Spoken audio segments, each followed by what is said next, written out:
How'd you play today? Some good, some bad. I started playing better once Sean and I started betting. Prior to that, you didn't really have a good focus, and then once we put something on the line, then we both started playing better. The results?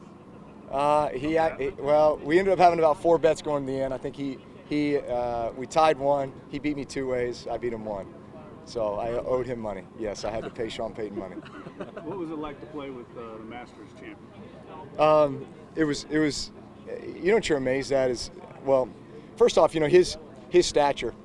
He's a pretty big guy, 6'3", about 200 pounds.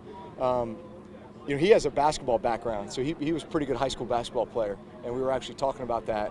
I'm always fascinated to hear about the other sports or other athletic experience that guys have that have reached this level, because I always feel like that applies in a lot of ways. I can tell by his demeanor and just kind of the way that he approaches competition or a challenge that he's had some pretty significant, competitive background, and it makes sense that a lot of that came from basketball. So I could feel that confidence and that swagger with the way that he plays, and we talked about it a little bit. But you're just amazed that here's a guy who's 25 years old. He's won 4 tournaments this year, coming off the Masters. I mean, it's awesome to have him here in New Orleans playing in the event with Ryan Palmer. But just super impressed. The level of maturity, too. He's 25 years old, right? And he's #1 ranked player in the world. Is this the first time you played with a guy who had a green jacket? Well, we played with John Rahm here last year, which right, I believe Rahm was, if he wasn't the #1 ranked player in the world, he became very soon after, because he went on and won the U.S. Open and was playing phenomenal. So when you have a chance to play with guys when they're at the top of their game, and you just watch their approach, little nuances about the game. I mean, it's one thing to watch a guy and be like, oh, I can do that, and you step up and you hit one in the water. But I think you just have a level of appreciation for what goes into being the very best at this. Do you think the Saints are going to draft a quarterback? I don't know. So they have 2 first-round picks now, right? Yeah. What numbers? 16 and 19. 16, 19. I don't. It's not a real quarterback-heavy draft, though. I mean, forgive me. I don't have my GM hat on. I haven't had it on here over the last few months studying these guys. Some say yes. Yeah. Some would say all right. Maybe. So there may be some late first-round sleepers, maybe. Right, but there's a lot of talk that maybe they would trade up again and get in the top 10 and get somebody. Here's the thing. I mean, if I look at the moves that we made, you re-signed Jameis coming off the knee injury, but to me there's no doubt that he's going to come back, be stronger than ever, and have some more wisdom and experience and maturity under his belt. Andy Dalton played a lot of football, started a lot of games, won a lot of games, taking teams to the playoffs.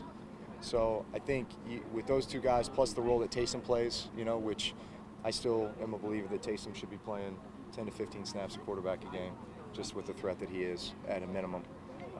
But I know he's so valuable in so many other ways. But I think they're pretty set at quarterback, if you ask me. I think there's probably other positions that you draft and begin to build the foundation of the team again. It sounds like you haven't studied the quarterbacks at all. I was going to ask if any of them seemed like that this system. But did you see any of them when you were doing Notre Dame? Cincinnati played that?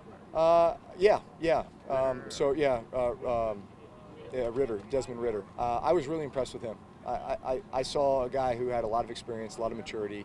He did some little things. He had some little nuances with, just the rhythm that he played with, the timing with his feet. He was always very much like him. You could tell he put a lot of work into his mechanics and kind of his command of the offense. The way he would look safeties off and throw balls in the seam. I think he's going to be a pretty NFL-ready QB, in my opinion. I don't know where they're slating him to go, but yeah, I think he'd be a good one. Can you give us some insight into maybe how Pete Carmichael will fare in a role now without Sean there, because they were so kind of tied to the hip? Listen, I think he'll thrive.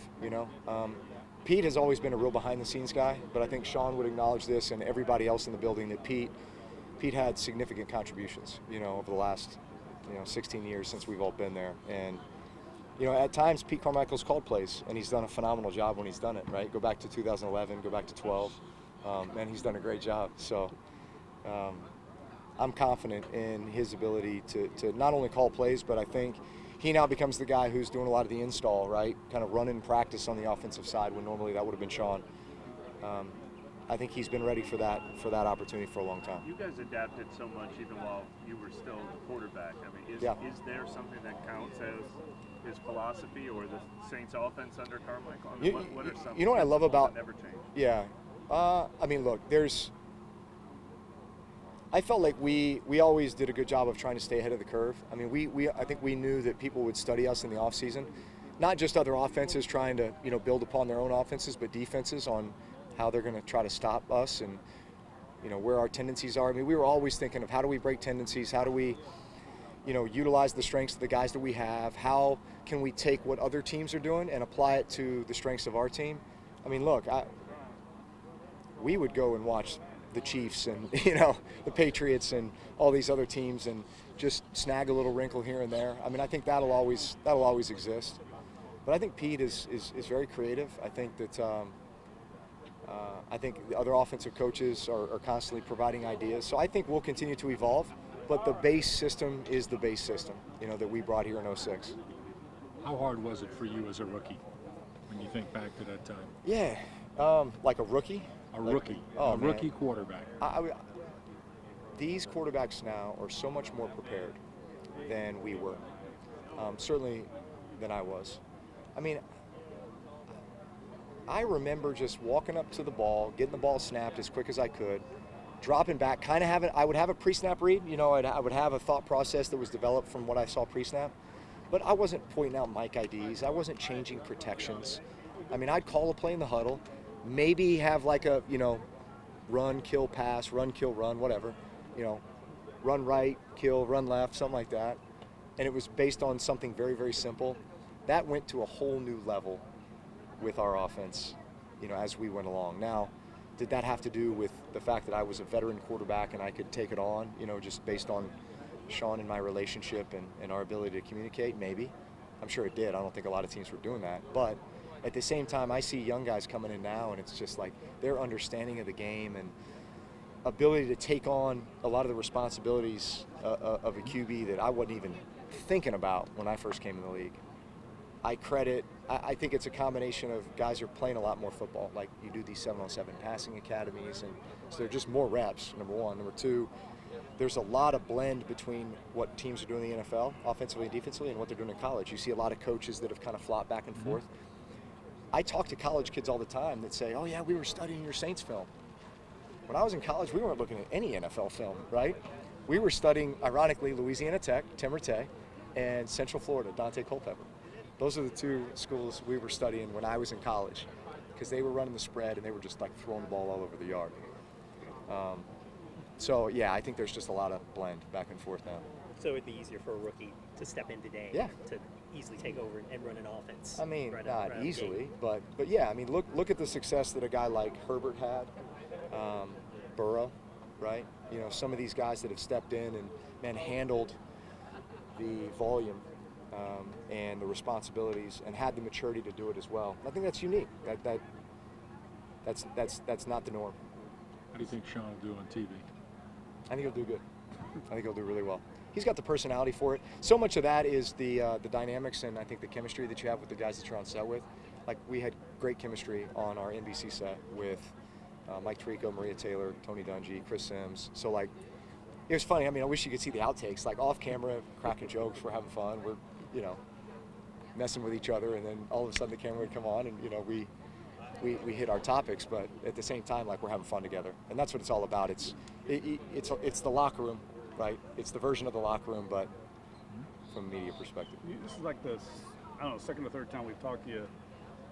Is this going to be, you'll always be coming back here, you think, throughout the rest of your life? Oh, for sure, yeah. I mean, look, I'm going to be here, quite a few times throughout the summer, the fall. We've got a ton of things from a business perspective that we're engaged in the greater Louisiana area. A lot of things from a philanthropic perspective through our foundation and in partnerships with other foundations that we're going to be working on that I'm really, really excited to announce as we go along. So those relationships, and then on the business front, and of course my relationship with the Saints and Mrs. Benson, and like wanting to come back and support the team and support the organization, support the community. Yes, yeah, we're going to be back a lot. Pelicans prediction at all? I don't know. They got the Suns tonight. It's a tough one. CP3 kind of went off, and no, you know what? I don't know. You feel at times like they're just right on the cusp, you know, and I think we all want to see them succeed. Yeah. Thank you, Bart.